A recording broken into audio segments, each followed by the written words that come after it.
I had a little problem this morning when I didn't see the kids coming in. I said, well, maybe they should have selected, Pastor Rebecca should have selected someone else to handle the service today. And then I thought, well, maybe I'll change the message that I had. I thought about Sister Simone asking me to talk about a subject. I said, maybe I'll do that today. Then I thought more, and then I thought, you know, before I came to church, I was thinking I can compose at least 10 messages in one day. And so I could almost do anything. But then I waited. I said, now, what am I going to do? Am I going to discuss with you what I had planned, or am I going to do something else? And I prayed about it. I got up here and I prayed about it. And the Lord laid it on my heart. Came to my mind that I should continue, because this message was given to me at 3 o'clock in the morning.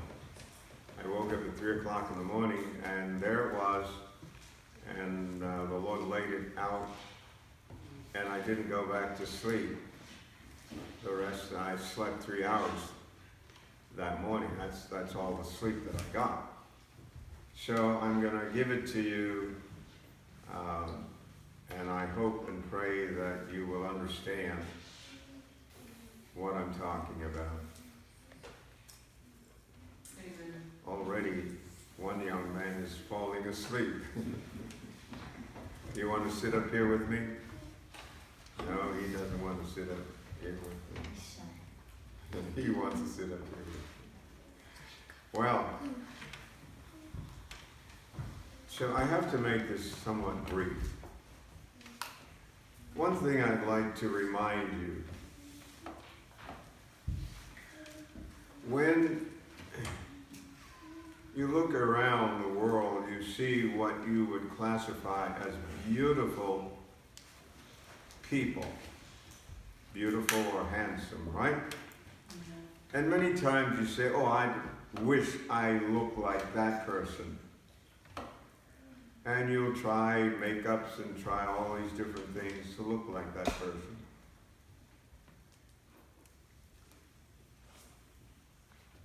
Years ago, I had a sign out on the front of my building, and it said, "Beauty is vain." When you see a beautiful person today, imagine what that person is going to look like 70 years from today. What do they tend to look like? They look like me, ugly, don't they? No. Wrinkles in their face, and oh yes, they do. A bald head. I'm freezing. The top of my head is so cold. You have no idea how cold I am. I'm just freezing because of this bald head. So they look like me, and I look so bad. I don't like my picture taken. I do not like to be on cameras or anything like that. But God did give me a voice. Oh, that has to make up for my ugliness. But as a Christian, you don't want to focus on natural, that is worldly beauty. You want to focus on spiritual beauty. Amen. And that is called holiness. Amen. Holiness is a beauty that will never, ever look ugly. Amen. It will always look. And as we get older, it gets more beautiful because we start to live more holy. Mm-hmm. We live more holy as we get older, not less. Mm-hmm. But natural beauty is vain and it will pass away. So don't focus on natural beauty. So if God did not give you a beautiful face, handsome, don't worry about it.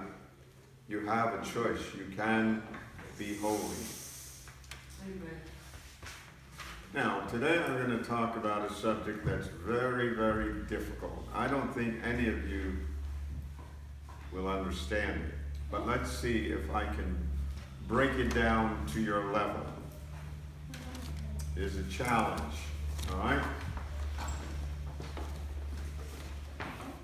Now, I'm going to talk to you about scientific theory. Oh boy, you don't know what I'm talking about, right? Scientific theory and application and, when you get old, all these things happen to you.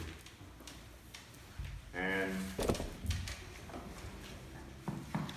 I'm going to try to make this as simple as possible.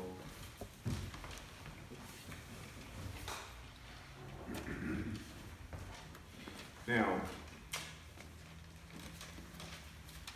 I'm going to show you a little trick. Now, this is my sermon. That's how short it is. That's why I can write 10 sermons in a day, because my sermons are that short. But when I get up to speak, I open them up. And I open them up because the Lord puts the words into my head. So I don't know what I'm going to say. This just guides me a little bit. But what I'm specifically going to say, I don't know. All right?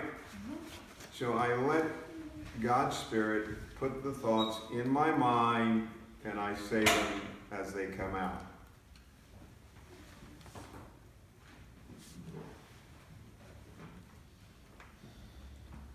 I am. Pastor Ashe is a practical preacher.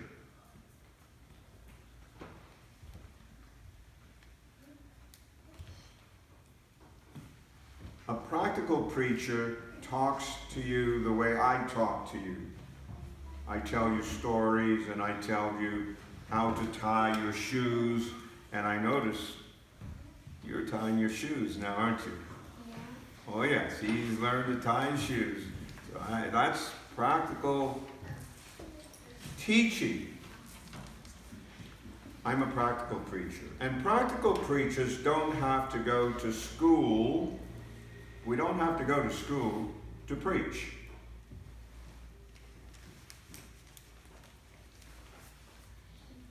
Pastor Ashe is not an ordained preacher.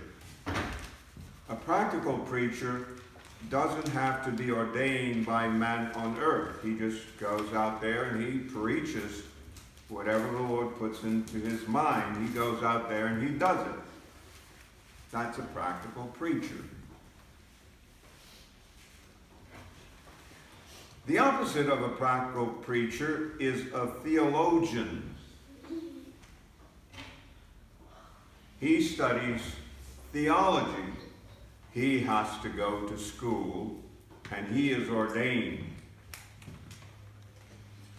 What a practical preacher does is take what the theologian has learned and tells you how to tie your shoes. That's what I do. A theologian stands up and he tells you, now God was in the beginning and God is in the end, and you don't understand what he's talking about. He's talking about theology. Moses was created such and such a way. Adam happened at such and such a time. Eve had 2 sisters, etc., etc. All of these things he can talk about. Pastor Ashe can't talk about that because I didn't go to school to learn that. We have practical science and we have theoretical science. For practical science, I don't have to go to school. For theoretical science, you got to go to school for that. You got to learn about physics, you got to learn about mathematics, you got to learn about biology, psychology, sociology, and all of these ologies, you got to learn about them. But Pastor Ashe doesn't have to learn that. So I can just get right out there and do what I have to do.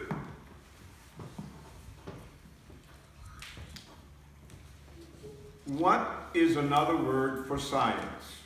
Anyone can tell me? What? Adults? What is the Latin term for science? Somebody should know. Science is knowledge. Knowledge. So when we're talking about science, we're talking about knowledge, and that's what the Latins or the Greeks, they use science for the word knowledge.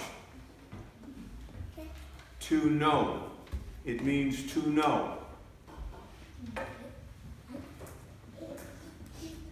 Now, if I say logi, zoology, philosophy, psychology, or sociology, I'm talking about the field of what? I'm talking about the field of science. I'm talking about the study of the natural world. Earth. Right. That's what I'm talking about. The natural world. The study of the natural world. Our behavior in this natural world. I think we're on the same frequency. You don't know what that means, though. Huh? Frequency. In orders and backwards. Yeah. Okay. So, when you see a word with logi at the end of it, it simply is telling you it's the study of microbiology, the study of microbes, psychology, the mind, the study of the mind, sociology, social, the study of society. Okay. So, when we talk about theory of science, we are talking about how to explain something in nature. You're with me. The natural world. When we talk about science, when we talk about theoretical science, we're talking about the study of things in the world, natural world. What science theory does, it explains part of the natural world so that we might repeat the experiment, do it over again. Now, let Pastor Ashe be practical now. Okay. Let me be natural.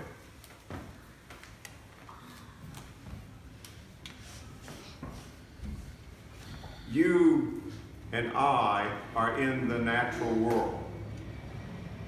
And we understand this by living in it. Do you have to go to school to understand how to take a bath? No. If you use the bathroom, do you have to go to school to learn how to use the bathroom? Yes. No, Yes. no, you don't. Pre-K. No, you don't.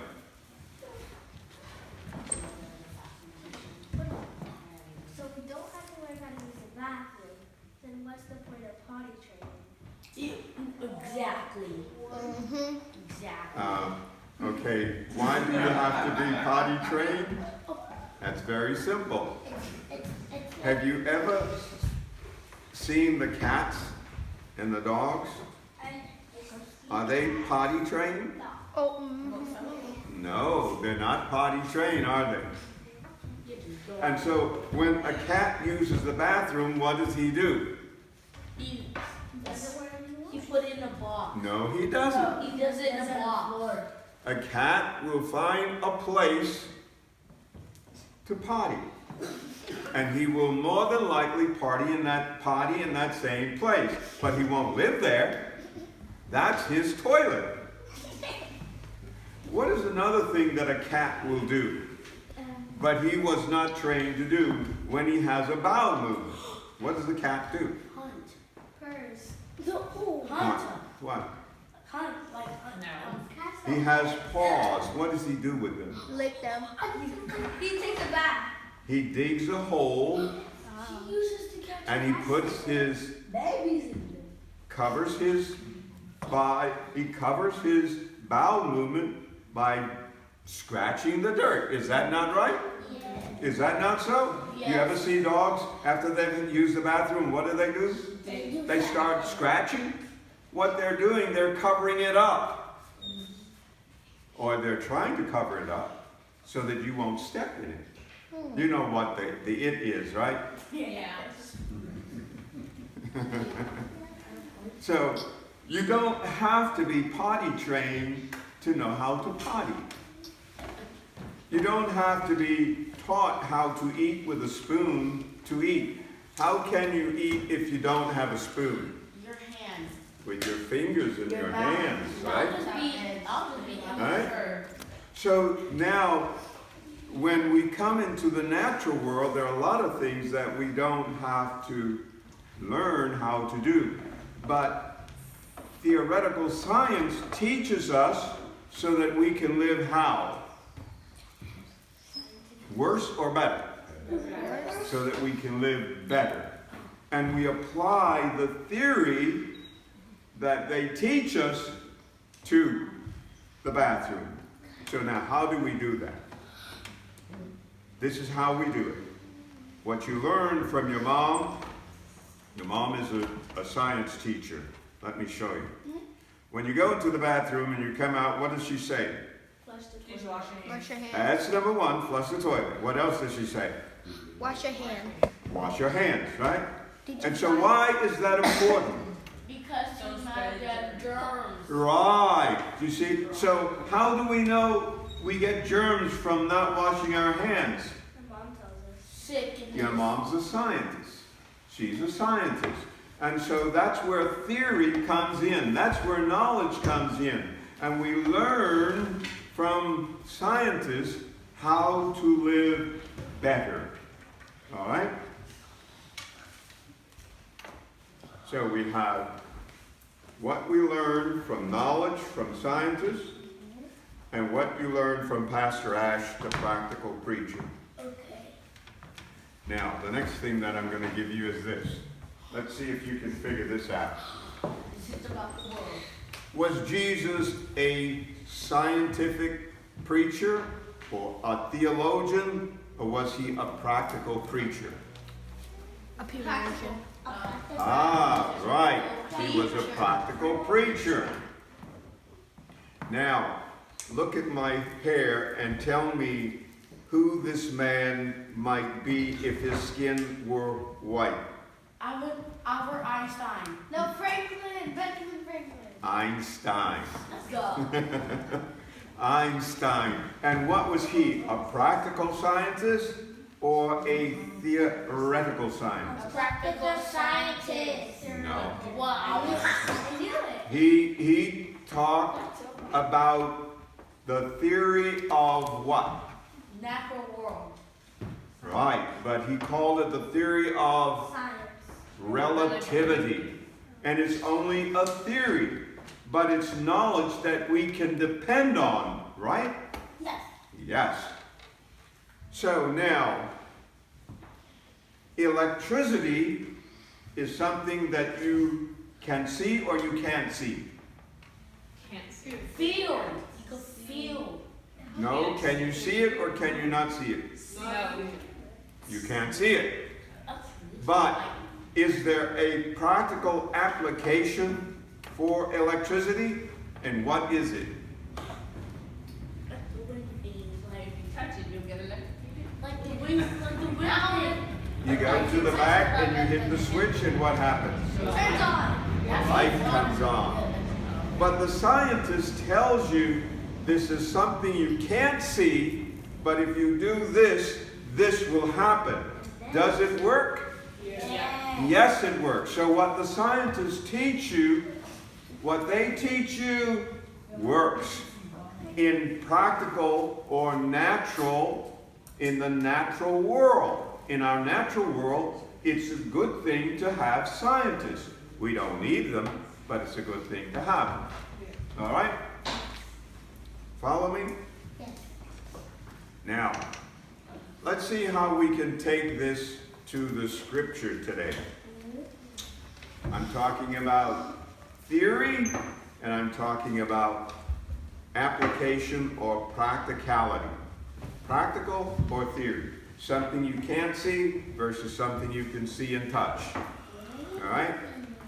Right? Are you with me? Yes. Everybody's with me? Yes. Now, if I say to you, Brother Ashe did something that's on the front cover of a magazine, would you believe it or would you not believe it? Believe it. Not believe it. Not believe it. Actions speak louder. She said she wouldn't believe it. So now, Actions speak louder. Yeah. I'm going to show you something. Opinion. And when I show you this, I want to show you this to show you that you can do anything in this world you want to do. You can become anything you want to become. What? I want to be a cheetah. Who do you think did that? Do you think Pastor Ashe did that? No. You have people inside the book. What do I have to do to prove to you that I did that? Show us right now. Show us the picture. Show the picture of you. See it again? You can't. That's not you. You see my name written up there? Never see? And that could be photoshopped anyway. Wait, you Do you think that's my name? I can't see. Right. I can't see. Yeah. Then come up here. It's Photoshop. Is there any edit? Is this new or old? Oh. It's No, Photoshop. I see something old. I did that in 1985. So now you believe it. He doesn't believe it, but now you believe it. Photoshop. Now, what I have to do, there's some other way that I can prove to you that I did it. I can bring you the check that they sent to me for this.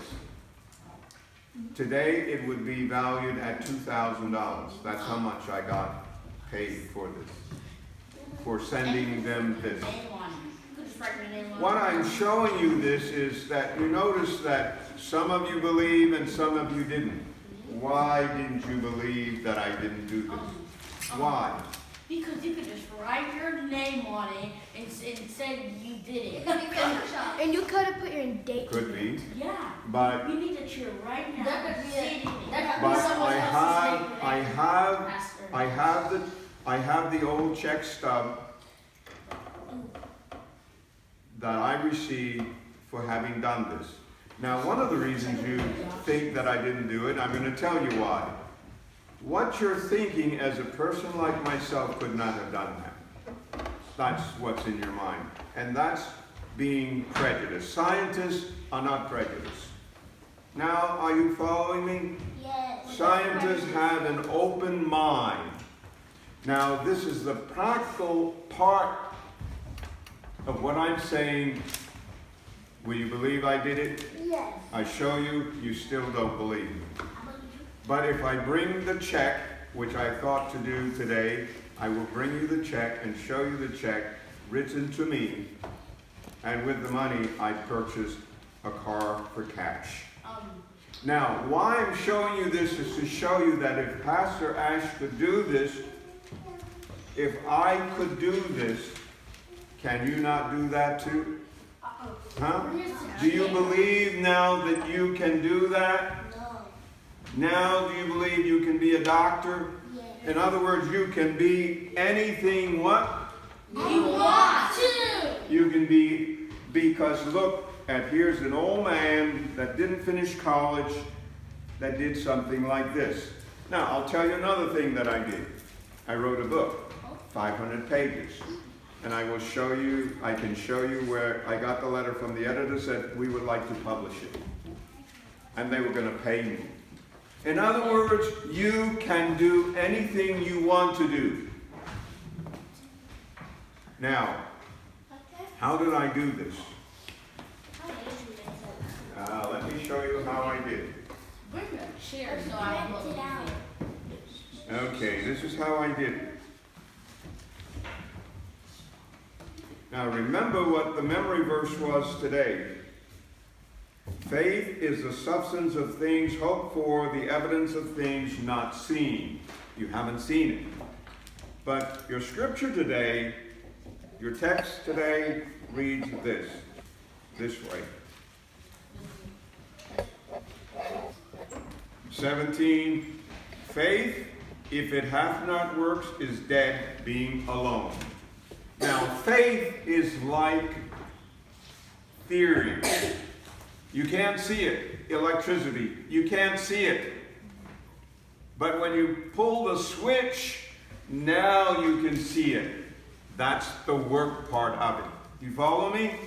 Yeah. Now, faith without works, what's the point in saying there's such a thing as electricity when you don't use it? You don't apply it to something. Are you with me? So faith without works is dead. Pastor Ashe did that through faith. This is the result of faith. I believed that I could do it. I did it. I sent it to the publisher. The publisher said, how much do you want us to pay you for that, for all the rights to it? 1 million. That's a fact. Now, verse 20 says, but wilt thou, O vain man, faith without works is dead. You believe, but you don't work. You believe, but you don't work, then your faith is vain. 22, seest thou how faith wrought with his works, and by works was faith made perfect? In other words, perfect meaning it was completed. 24, ye see then how that by works a man is justified, and not by faith only. In other words, you have faith and you don't work, it's empty. You believe that there is a God, but how do you live? Tell me, how do you live? You don't believe. You believe. But you believe, will you do the work that God tells you to do? Now, can you see faith? No. But you can see the result of faith. Now, one way I'm going to use with you today is this. This is how we use faith as a theory, just like the scientists do. I am sick. All right? I'm sick. And I believe God can heal me.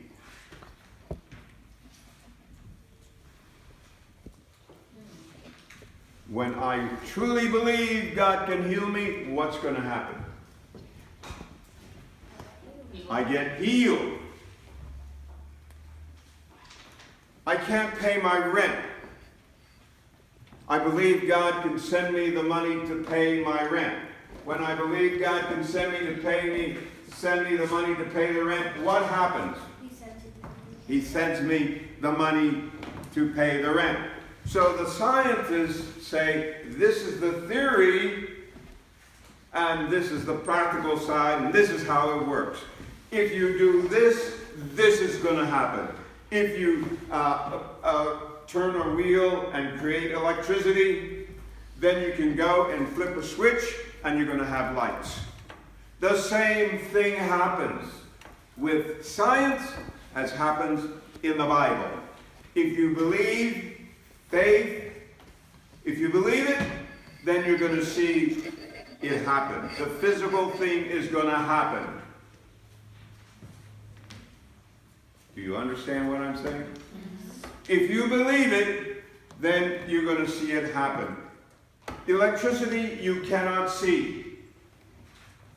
But when you go back there and flip the switch, what happens? The lights come on. Do you believe in electricity now? Yes. Yes, but you can't see it. You don't believe. What must it take to get you to believe? That if you believe, if you really believe, you're going to see it happen. All right? So when you believe, you're going to come to Pastor Ashe and say, I believe that God was going to send me the money for the rent. And what happened? I got a check in the mail for the rent. I broke my leg. I went to the doctor.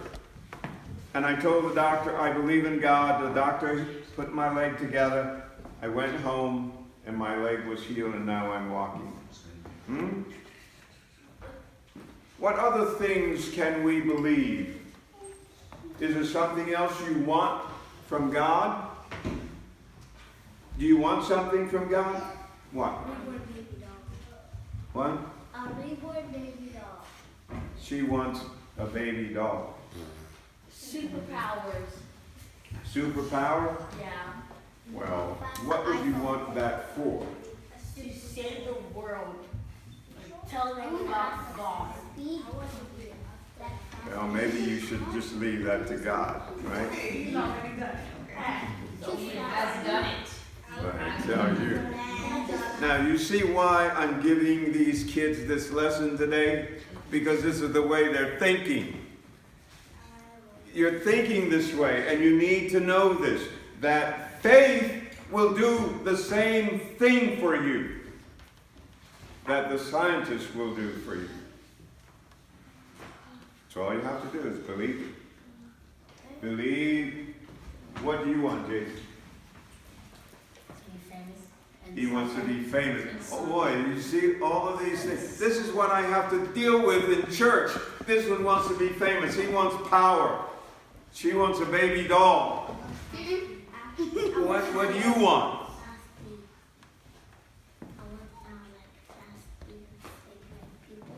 Oh, he wants to save people too. I want to be in the NFL. Yeah, okay. So, what do you want? She wants a mansion. Well, you believe you're going to get it, and you will get it. I want a mansion too, and I'm going to get that mansion. I'm going to get that. What do you want? I want my own private plane. You believe you'll get it? You'll get it. But you want to be practical about this because remember, Pastor Ashe is a practical preacher, and that's what Jesus was, a practical preacher. Be practical. Don't come up with Star Wars. You know what Star Wars is, right? Yeah. The Enterprise and all of this stuff. You know, I want the Enterprise. I want Captain so-and-so and whatever, right? Cut another pin. So now, I want you to see this, that to have faith means nothing until you put it to something. To have electricity means nothing until you flip the switch. To have a car sitting in your garage means nothing until you actually get in it and turn the ignition. See? In other words, you have to work. You still have to work. Faith without works is what? Nothing. Is dead.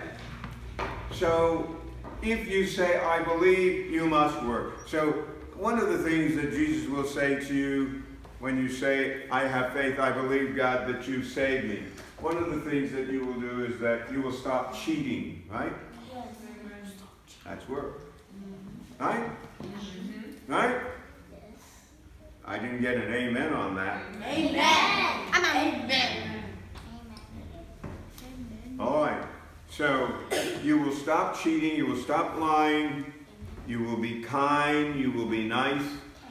That's the work. Being nice and kind. That's the work of faith. You believe you can do it. You believe you can do it, right? And you will do it. This is your sister. No, it's not. Well, you act like that's your sister, so you're being kind to her. You're being so kind to her. Thank you for that.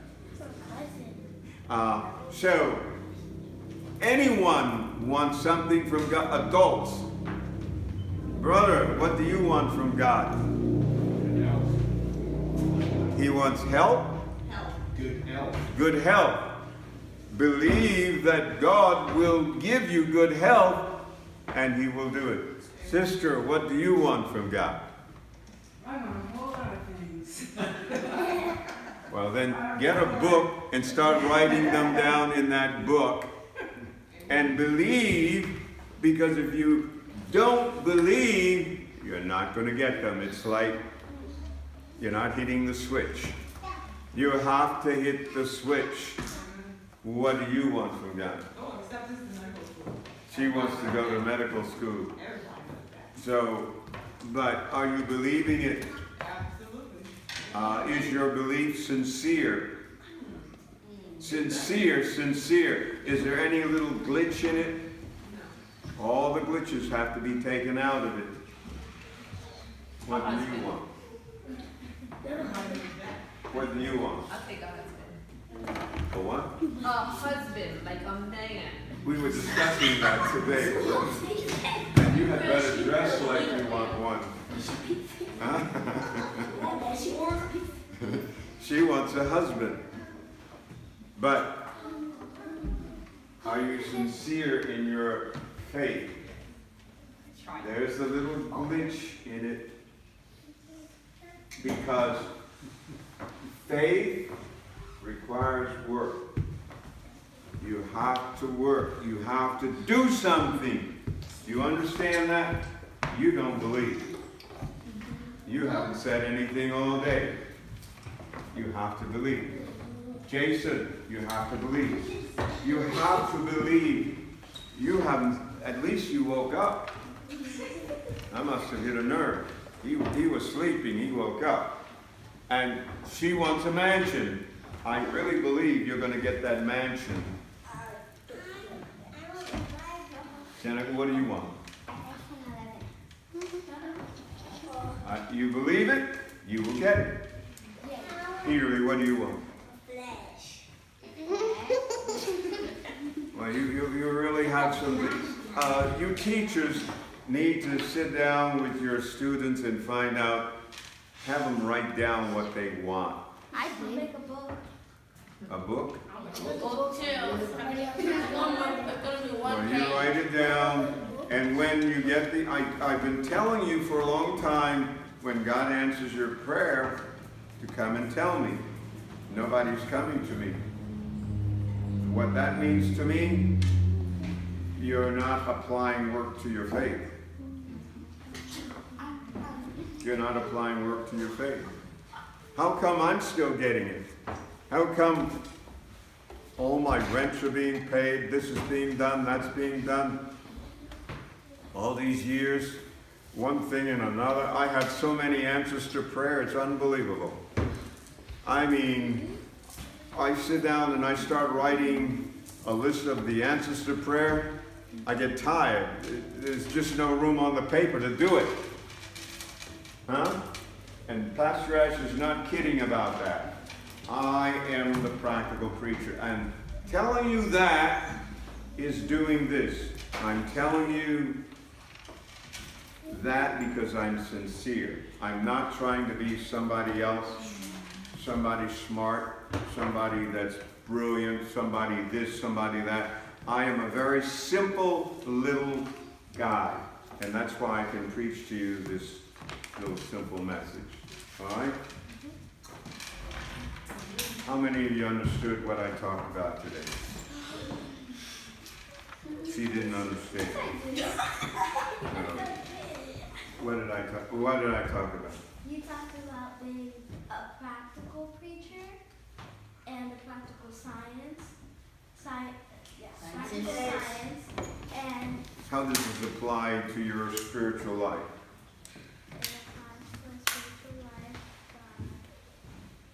The verses in the Bible that I read. Faith without work is dead. In other words, you have to do something. You have to do something. You have to do something. So you're not getting answers because you're not doing something. And you have to ask God, what must I do? What must I do? What must I do? You're not doing something, huh? But that's not enough. You have to do something. What are you doing? What are you doing? She's crying. That's a good start. So today I'm done. I am done. But I did want you to learn the difference between theoretical science and practical science or applied science. One is that's why you have computers, because that's applied science. Laptops, that's applied science. And the spaceships, that's applied science. But the guys that are plotting those spaceships going up, that's theoretical science. The guys that are making these computers run the way they are, that's theoretical science. But it works, doesn't it?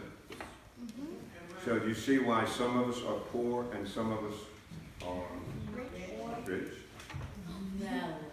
Because the only thing we do, we believe, but we don't work. We don't work. So if you don't work, what? This natural world, you're not going to have any part of it. You don't want a part of it. You don't want to pay your rent. You don't want to pay your mortgage. You don't want to buy a house for your mom. Yes. Huh?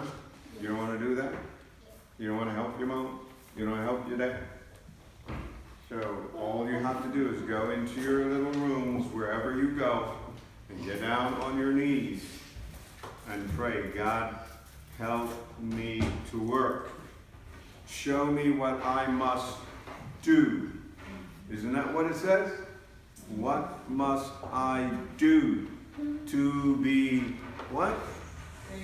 Hey, what must I do to get what I want?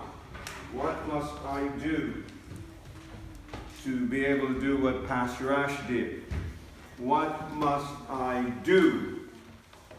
And then you too will do it. You'll do better than I've done. You know something, kids? From this lesson today, I believe from this group, we're going to see, I won't, because Pastor Ashe is going to be dead. I'm going to be gone. But I'm going to see some of you from heaven that are going to be successful. You're going to succeed spiritually, and in this natural world, naturally. In the natural world. Not just spiritual, you also have to deal with the natural world. You have to pay your rent. You have to eat food. You have to use the bathroom. Wash your hands, right? You have to wash your hands. You get married, get a husband, a wife, have children, and on and on and on. So that's your lesson again for today. and I want to see you grow spiritually. All right? We're done. Amen. We're going to turn in our songbooks. Let's just turn in our songbooks real quick to page 343. Songbooks 343. Are you washed in the blood? That is, we believe on Christ, but we have to come to the altar, confess our sins, right? And then believe. Page 343, we'll sing the first verse. Have you been to Jesus for the cleansing power? Are you washed in the blood of the Lamb? Are you fully trusting in His grace this hour? Are you washed in the blood of the Lamb? Are you washed in the blood, in the soul cleansing blood of the Lamb? Are your garments spotless, are they white as snow? Are you washed in the blood of the Lamb? Amen. Dear Heavenly Father, we are so grateful for this morning's sermon. We're grateful for the message. How we can practically do so many things here in life, God, but practically how we can get to heaven by being washed in the blood of the Lamb. Be with us today as we close out this service and come before your throne. Remember those, so many of our kids that aren't here today, what they're doing, whatever they're doing, God, help. We pray that you remind them that you have called them to remember the Sabbath day. And so I pray that each of them will spend a little bit of time with you, Lord God. Be with us as we go on throughout this week, meet our needs. Lord Jesus, we ask all of these things in the name of the Father, the Son, and the Holy